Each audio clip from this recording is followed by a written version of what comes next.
Hi. I've known for quite some time now that what goes on in our head affects our future. And I've even been aware that some activities can help to delay things like dementia and Alzheimer's and stuff. And there are other health tactics we can take to help reduce the risk of dementia, such as being involved in physical activity, being involved in creative activities, mathematics, like Sudoku, linguistics aiding activities like crossword puzzles, acrostics, and so on. But I just found information, and it's extremely obvious to me that this would be true.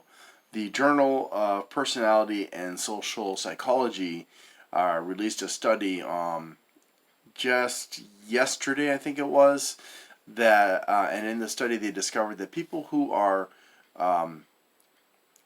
socially active and who are conscientious have a definite edge on delaying the onset of problems like dementia and Alzheimer's in specific. And people who have problems with neurotic behavior like chronic worrying or mental tornadoes that are stressful going on in their head. My cat is stalking me right now. Every time I look at him, he stops moving. It's funny. So if you are engaging in activities that could be considered negative, if you have a neurotic habit or something like that, that actually creates neural pathways that are not only detrimental to you now in terms of how you relate to the world and react to events, but it can also cause long-term consequences that can be bad for you. I remember one time I was in my mid-20s, I think it was, and I had gone to the grocery store, and I was putting away groceries, and I had a gallon of milk. Now, I don't recommend drinking milk because it's not actually good for you, unlike what the advertisements say. They are advertisements. Marketers lie all the time. But I dropped that gallon of milk. It was a plastic container, so it split open and my milk went everywhere. I was mortified. I was poor. I was poor. And I needed that milk, and it was an overwhelming event. Even though that gallon of milk was worth $1 or $2, to me, it was a major problem. And I was overwhelmed. I remember crying, and I think I was shouting, and it really messed me up for hours. That is an example of neurotic behavior. There are lots of other kinds of neurotic behavior, like generalized anxiety, social anxiety. If you something bad happens to you and you spend hours thinking about it, you're not trying to resolve it, you're not trying to figure out solutions and then moving on with your life. You're just going around and around and around and around in your head. That's essentially an emotional tornado that you're trapped inside of, and it doesn't help. It is bad for you. It is destructive, and although there's no physical damage like a real tornado, there is mental damage.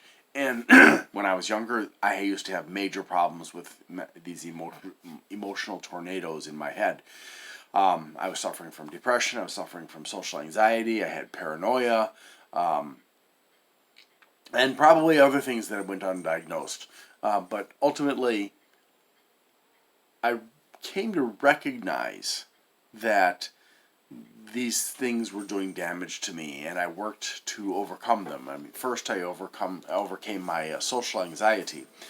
Then I overcame depression and the paranoia, and eventually I was able to conquer the emotional tornadoes. Now, that was the least obvious one for me, as being an indication of a neurotic behavior.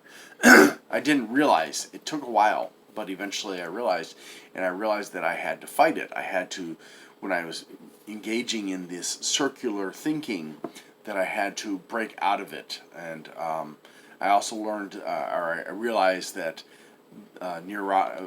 it's neurotic to worry a lot. I mean, it's one thing, if you're like, oh, did I forget to lock my front door, and then you double check before you go away.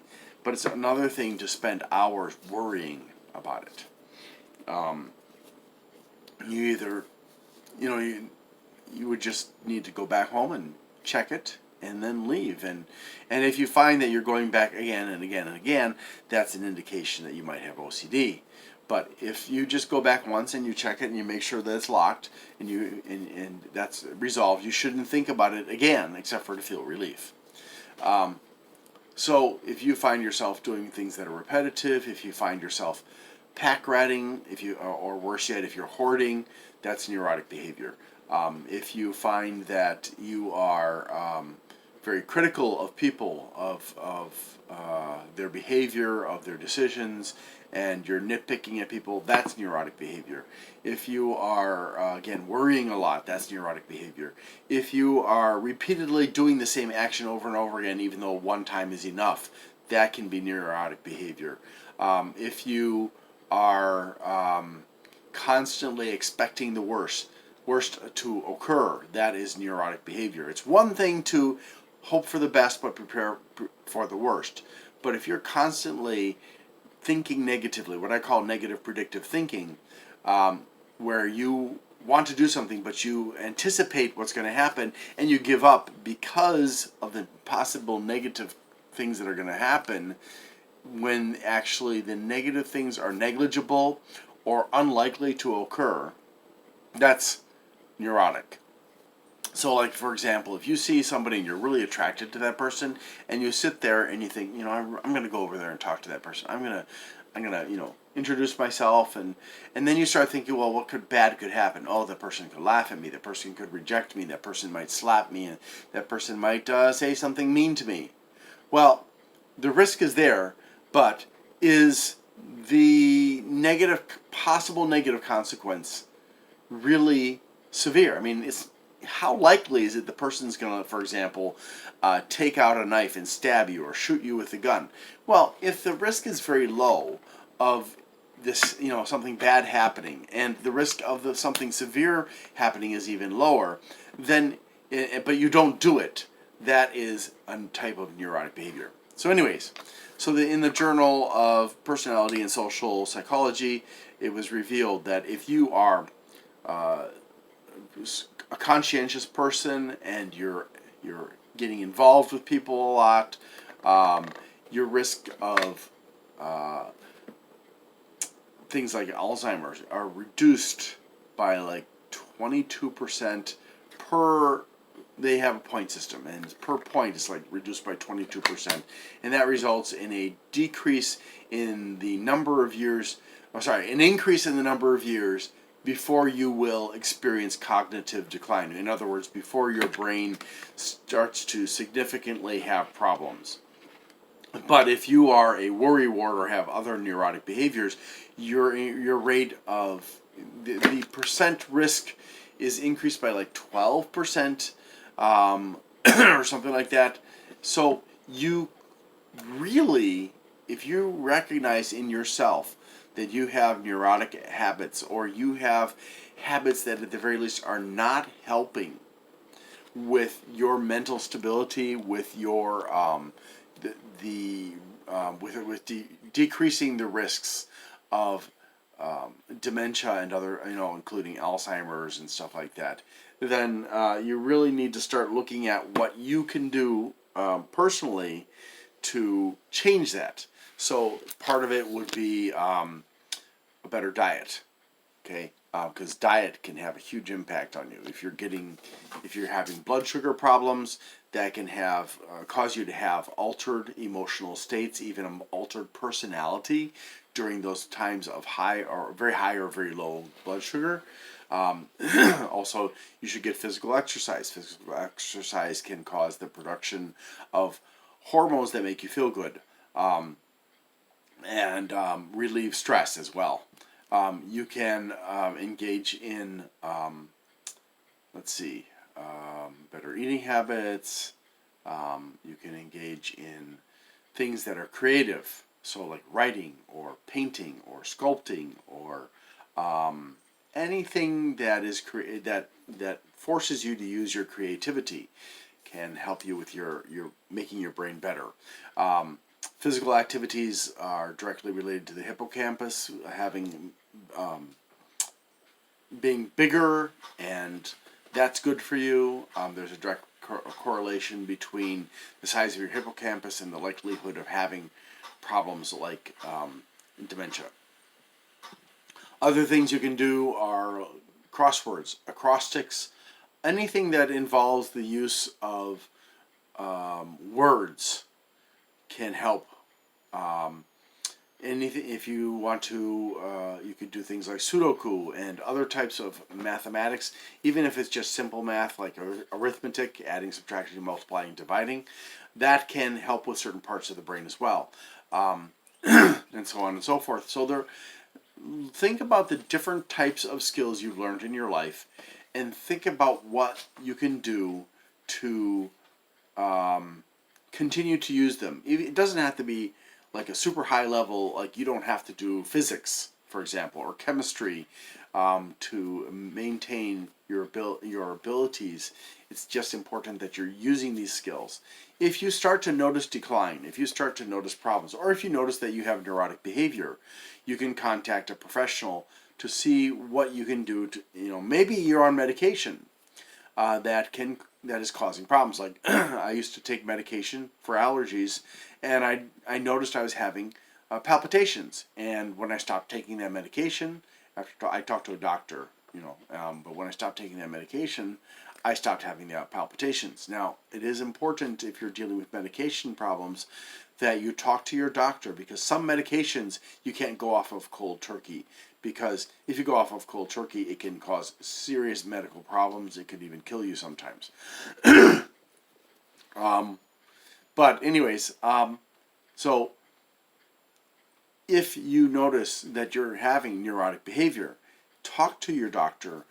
See about talking to a therapist or a counselor or a psychologist or a psychiatrist to help you to work out what's going on and help you to stop doing that to yourself, because it's bad for you. It's bad for the people around you because they have to endure this debilitating neurotic behavior you've got, and sometimes it can lead to psychotic behavior.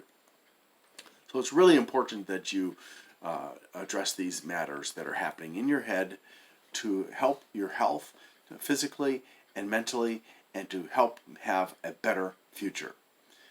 That is my personal experience. I mean, I've worked on I got rid of 4 phobias, for example. I got rid of the social anxiety, the paranoia, the depression.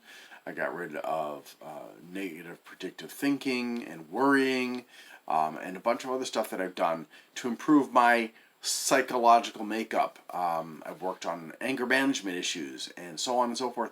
All these things that I've done to decrease my neurotic profile or my neurotic behavior have all had a positive impact on my life as well as on the lives of my children and their mental health. And so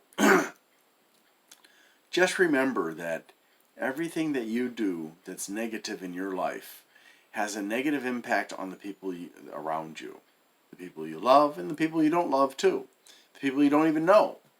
Whereas all the good things you do have a positive impact. So it's very important for you to work to improve yourself. And if you don't know how to do that on your own, you can always seek professional help. There are resources out there that are free as well. For example, when I came back to the United States with my children, we were messed up from what had happened with my wife, what had happened with my wife's family, and certain government employees who were lied to by my wife's family and were persecuting me. And I was able to get free counseling for all of us through the support of the United Way. So, you can look for resources like that. If you're struggling financially, there are resources. If you're struggling with food insecurity, there are resources out there. So, don't give up hope. Always look for help, and don't be too proud, because pride can be one of the worst things to do. I mean, I've watched some medical videos recently where in each case people almost died or lost limbs and had permanent damage to their organs or their brain because they were too prideful to admit that they had done something wrong. Like a guy who rubbed an entire tube of Bengay on his crotch and almost died because of it. A guy who was taking a medicine, a supplement that is known to be toxic, because he wanted to lose weight and he was neurotic. He was trying to build his body up, and he was trying to lose weight, and he ended up having a very life-threatening situation because he was combining this particular product with a thyroid product and another product, and he came very close to dying. There was another guy who it was completely unexpected because he was just licked by his dog, and he ended up contracting a life-threatening bacterial infection, which led to, and when they were treating that, it led to a fungal infection, and they were treating that, and that led to another fungal infection. He ended up losing a part of his limbs, and he had brain damage, but they were able to save his life.